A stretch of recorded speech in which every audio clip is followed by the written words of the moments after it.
We are in midst of a huge transformation.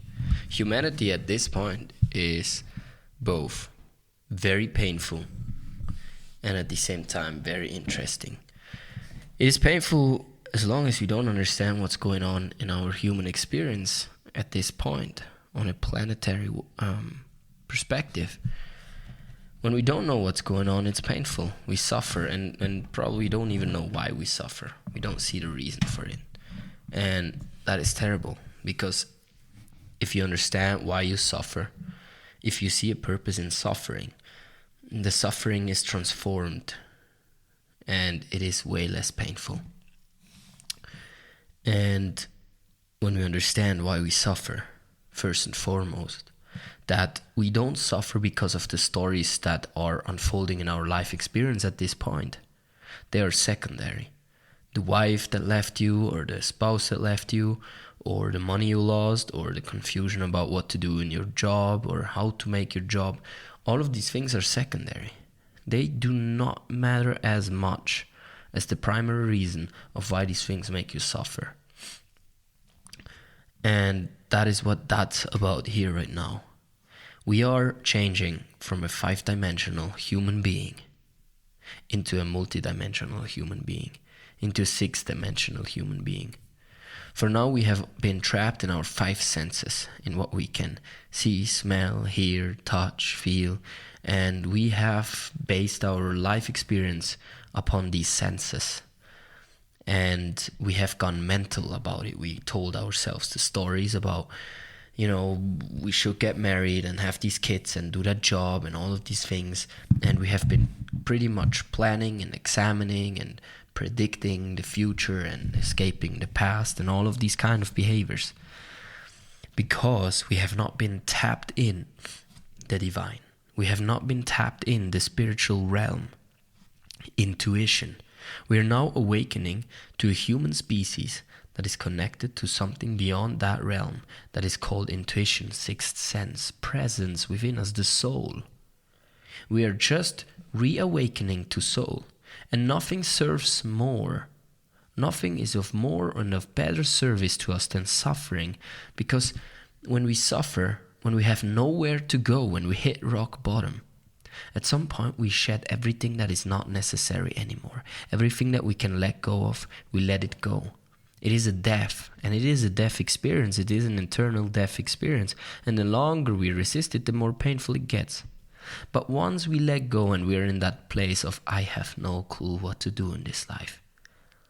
I'm in pain, I'm heartbroken, I don't know where to go, everything sucks, whatever it is, where you're in, that is the call of your soul helping you, wanting you to turn around and be actually curious about, isn't there anything that is guiding me? And that question opens the door. Is there anything inside of me that is navigating my experience? Is there anything that tells me exactly where to go and what to do, what to say, how to say it? Isn't there anything inside of me that is guiding me towards my highest good?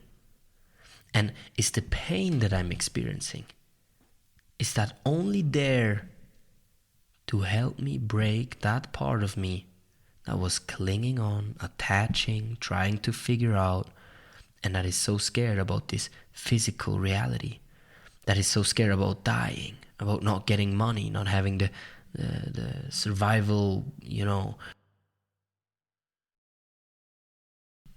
means to keep going. Something that is very, very scared of death, and that is literally now facing death. Because imagine that. Imagine you find that navigational system inside of you. The soul, the higher self, God. There has been so many names, it doesn't matter. Intuition. Imagine you have found it. Imagine you hear the whisper. You know you're very present in your life experience, and you know what to do and where to go next. You know it. Okay? The harder part will be to follow that.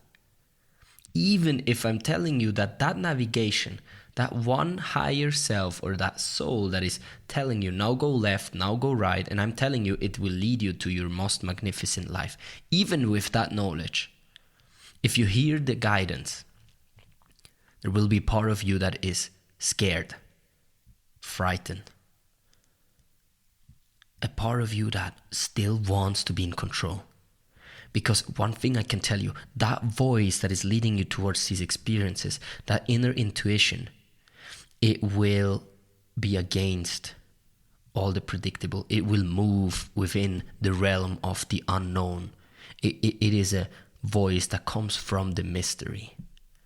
Because your life, the adventure, the events that you want to attract to yourself, they are in a quantum field that is full of possibilities, but that is mysterious and adventurous. You can impossibly visualize this exactly.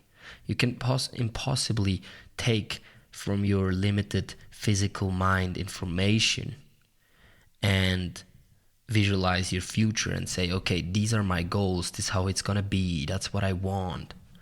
There is a higher part inside of you that knows beyond your capacity to imagine it. There's something that is beyond that.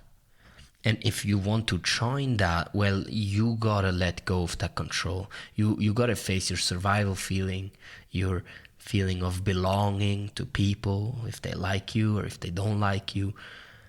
You have to face that and end up in the very present, naked, vulnerable moment where you're open to that inner whisper and voice.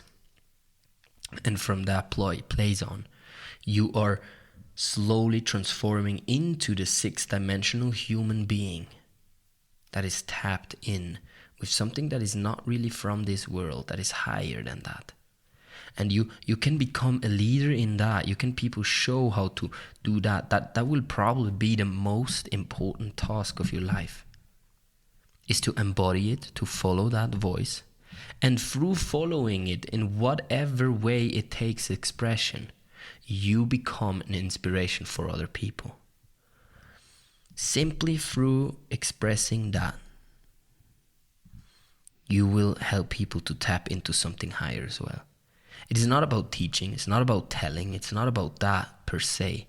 It's about embodying it, and it's about showing people that you do not act on your mind or on the confines of society, that you're not tamed or imprisoned by those structures of society. Oh, I'm just going to work, I hate my job, but I'm doing it anyways. Yeah, they told me I have to do it that way and this way. She left me and I can't get over her, or he left me and I can't get over him, and it was their fault or my fault or this and that. No. You are stepping out of that. You say, I am following my fullest excitement, my inner voice. Whatever excites me in the moment, I'm going after it. Whatever happens, whoever left me, it benefits me. I know it benefits me because it wouldn't have happened. I am trusting my inner voice. I'm trusting that if I follow, even from the standpoint I am now here, if I'm alone, if I'm divorced, if I'm homeless, from that standpoint on, I'm simply following that voice because I know that voice will get me out of it. And then you do that. And then you see the magic happening. And that leads to these two very, very important questions. How do I hear that voice? And secondly, what can I do that my emotional trauma or fears are not keeping me from acting on it? Let us examine the first question. How do I hear that voice?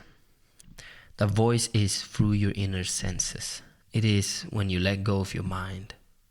It is when you are being present. The breath is one of the best entry points. That is why I practice breath work. To hear through the noise, the rumination of the mind, and to silence the emotions, the body, because the body is an antenna for this higher wisdom. And being in nature, moving, being with friends that you love, laughter, doing things you enjoy. Those things help you to connect to your inner senses, to feeling. Because once you feel, you will look for the things that excite you. And your excitement is your radar system. It's like, okay, what excites me the most in that moment? In what direction do I want to go? When you connect to that, you will be more alert to how you feel, how things make you feel. Is this exciting? Is this joyful? Does it pull me into that direction? Is this inspiring? If not, what is it? What keeps me from it? Is it my perspective about it? Is it the actual thing I do? What would I rather do? You start feeling more into yourself. Your mind is going to be challenged. So following your excitement, doing breath work, being in nature, silence, no distraction, no Instagram all the time. Those things help to get more sensible, more sensitive to that feeling within. And that is crucial. And the second part is the best therapy is to actually act on it, to follow that impulse. And one way to act on it is to do breath work, to sit in silence, to face those doubts and fears and feel them actually in your body viscerally with felt perception. Because emotions like fear and doubt, they are energy in motion. And if energy is in motion, we feel good when it's moving freely and we are aligned. But when it is stuck, we do not feel good.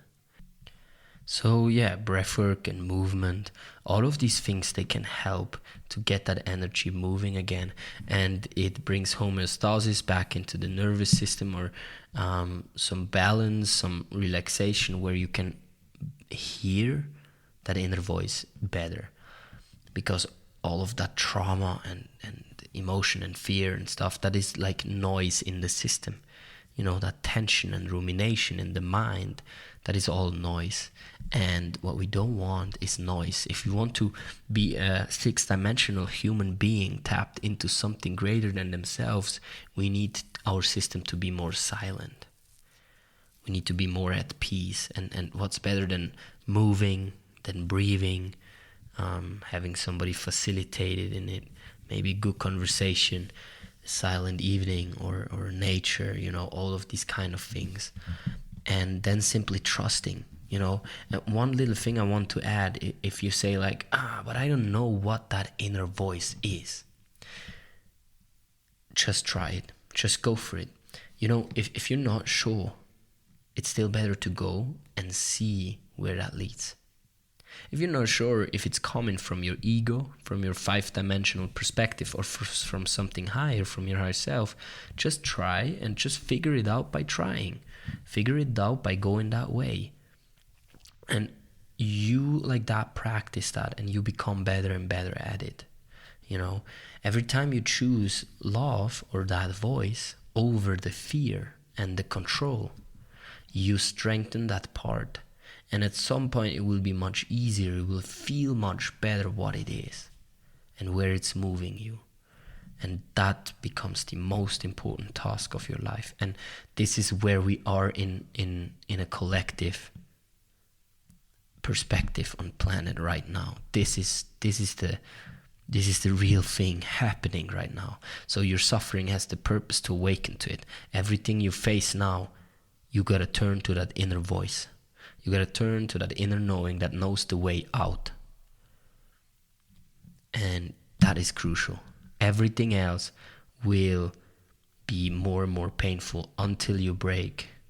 And even that breaking will serve a purpose, hitting that rock bottom.